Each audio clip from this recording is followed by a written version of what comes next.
Hello, everybody. My name is Iritidola Ojikwa, and today I am going to be talking on the fact that God is not a Muslim, neither is he a Christian.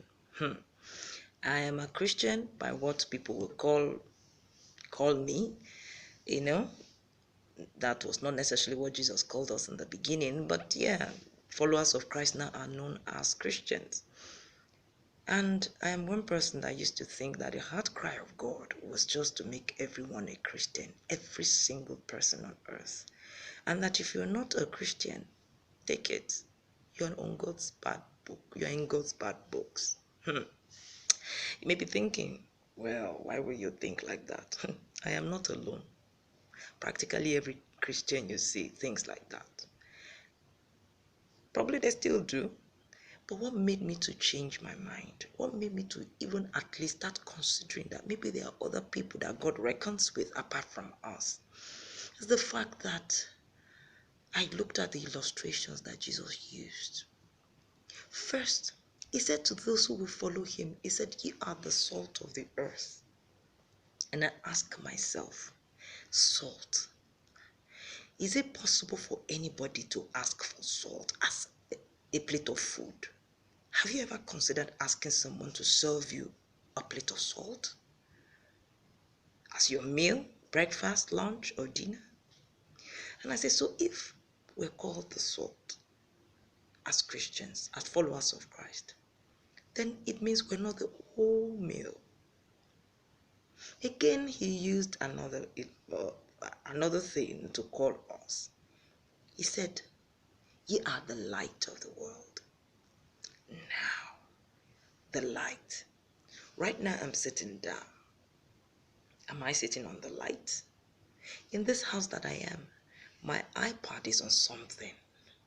Is this iPad on the light? And before I could come before you, I had my bath. Did I take my shower in the light? Is that place called light? We use light to lighten up the whole house, yes. But the light comprises other things apart from light. There's the chair where I'm sitting on, the table where I put my iPad, there's the bathroom where I take my, there's the kitchen, there's so many other things apart from the light. So, what am I saying? These things that Jesus used to illustrate who his followers will be kind of helped me to see that we were never meant to be the whole picture. Salt will make a dish taste nice, but salt is not the whole meal. Light will brighten the house so you don't fall down. But there are other things in the house. There's another thing that Jesus used. And this one, I think, is where the controversy is. Jesus said, "We are sons of God." That's Christians. We are sons of God. But Muslims will tell you, no, to serve God, you can only be servants. Now, if we really look at that, we say, and God cannot contradict himself. So if God says we are sons, and they say, no, we should be servants, then it means that it is from the devil and nobody else. And then I sit and I ask myself, which big man do I know that has sons but does not have servants? Now, and I don't mean this in any derogatory way. When you're talking of servants, we're not talking of just house helps here. House helps, that's what we think when we talk of servants. Your president is a servant, a public servant. Everyone in this country is serving in one capacity or the other. That's the workforce. Actually, it's possible for a big man to have sons who don't work for him. It's not possible for a big man to have a big organization and run it without servants. And so being sons does not negate the fact that some are there to serve, or that some claim that to honor God, the best thing is to serve God. Even when we look at the origin, just look at the story itself. Look at Abraham's story of Isaac and Ishmael. What's there to fight about? There is Isaac. God gave him a mandate. Oh, you're going to inherit what your father has. In the spirit, it wasn't about the property. And that is what Jesus came to make real. How you can become sons. At the same time, he spoke to Ishmael. He didn't send Ishmael away and say, you are not going to be in the history. You're going to be deleted. There's not going to be you. No. Go and read it again. So I'm talking from the side of a Christian. From the book I read, the Bible, I see that all the signs are there that both are to cohabit. Both have their points and they have their reasons, and they can live together without having problems. No, you want to know that? My people, my tribe, Yoruba tribe, they are one good example of Muslims and Christians cohabiting and living fine. You see Muslims, they are Christians, they are brothers and sisters, and you don't even think about them being Muslims or being Christians. It's immaterial to you. Now, to go on with my point, I also note that when Jesus was talking about those who would be sons, it was a voluntary thing he was bringing. It was something that you were to do voluntarily. He said, as many as received him, I'm reading here, to them gave he power or the right to be called the sons of God. He went on to say, who were born not of flesh and blood, nor of the will of the flesh, nor of the will of man, but of God. Now, when we begin to even argue, oh no, it is no, how can you say it is not God? God does not. How can you say God does not have children? How can you say God does not have sons? When the Bible even says God has, let's take it down. Muslims are saying God has no biological sons. Will they be right for saying that? They'll be very right. God has no biological sons. So you can also say, but Jesus said the Father. Jesus said, he said, for as many as received him, to them gave he power. That means because you said you came to God through Jesus and said, I want to be of those that will be called your son. God made you a son. As simple as that. You became a son because you asked to be a son, and it's sealed. It's just like somebody, it's just like a big man in town saying, anyone who wants to be my son, come and register. I want sons. And you go. In the world we're in, we'll do some documentation, and your name changes. That's adoption. It shouldn't cause a Muslim and a Christian to argue. Okay, I'm still going further. If we stay side by side, what will be the common goal that we have? Some are servants, some have gone on to register as sons, and both want to make sure that they do the best to please God. What should be our mode of operation? The only thing that is required of us is that we all come out to make sure that the will of the one who we call, who we work for, comes to pass. And what is his will? We're talking about do not steal, do not lie, do not commit adultery, all the things that have to do with what aligns with his will. These are the things that we are called to make sure we enforce on earth, whether you are Muslim or you're a Christian. These are the things we are called to make sure are enforced on earth. Now, of course, we'll come to a place where we have differences.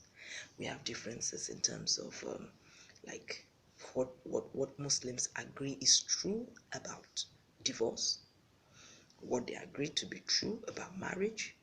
Polygamy is the way. For the Christian, monogamy is the way. Now, let me give a brief explanation as to why these differences occur and why they shouldn't even be enough reason to cause us to argue. I start with divorce. The Jews had permission from Moses to divorce. And they came to Jesus and said, Jesus, Moses said we can divorce, write a divorce letter and hand it over to our spouse and it's over. What do you say? Jesus said, in the beginning, it was not so. In the beginning, it was not so. A man shall leave, he said, for this cause a man shall leave his father and mother and shall be joined to his wife. One wife. Now, what am I bringing out of this? The reason we Christians say that monogamy is the way is because Jesus showed us something there. We got a glimpse there of the real intent of God's heart. The reason we say divorce is not permissible is because we got a glimpse into the heart of God. And what is that? That in the beginning, he had no intention when he was planning this earth that a man will divorce his wife. And now, everyone who wants to please God, which is actually should be the heart cry of any son. You don't just want to do what is allowed, you want to do what gladdens your father's heart. That anyone who wants to please God now seeks not just to do what is allowed. Like David in the Bible had more than one wife, Solomon had so many, and God was still pleased with them. Say anyone who sincerely wants to please God as a son goes a step further to look at in the beginning what was God's idea of how things should be. Now, we may come to the we may come to other issues apart from polygamy and divorce. Okay, looks like I mixed them together. Polygamy in its own case has to do with David and all that, and the reason they had what they had all those ones was because at a point it became permissible to have more than one wife, as many as you had. There was no law against it, and they had as many wives as they wanted. But just as Jesus said about divorce, we also looked at it and said, if a man wants to please God, he should look at what was God's original intent. You want to use a device, you are looking at what is in the manual, the real manual for this. That's what this is about. So on polygamy and divorce, the reasons Christians don't do as the fathers of old or the examples we have is because we now go further to look at what was God's original intent. Now, I don't want to go on so much about this teaching because I have to bring it down to how does this affect our walk. The reason I'm sharing this morning is that Muslims and Christians have to work together. And my sisters and brothers, there is so much we need to do. We cannot fold our arms and allow some certain people from certain quarters who have their own selfish reasons for coming in between us to continue to separate us. My brothers in the south, it now looks like if any war breaks out in the north, we are the first to shout, they are killing Christians. So we don't go there to know who is being killed. Boko Haram was killing Christians and killing Muslims. It didn't matter. We were shouting, they are killing Christians now. They are killing Christians. It is for some selfish reasons. Some people will have us believe that Muslims were killing Christians. But those who were on ground knew better. Again, Kaduna killings. All of a sudden, we care more than those in Kaduna State. Oh, they are killing us. Oh, they are killing Christians now. They are killing us. They are killing us. It has been turned again to another Muslim versus Christians. Meanwhile, when there is no war, an average southerner that has been brainwashed will be talking of, hey, the people in the north are our problem. Oh, they are the problem in this country. If you want to break, we should break. The people in the north are having it all easy. We are not. It's the people in the north, Haba. For Nigeria to be transformed, Christians alone cannot do it.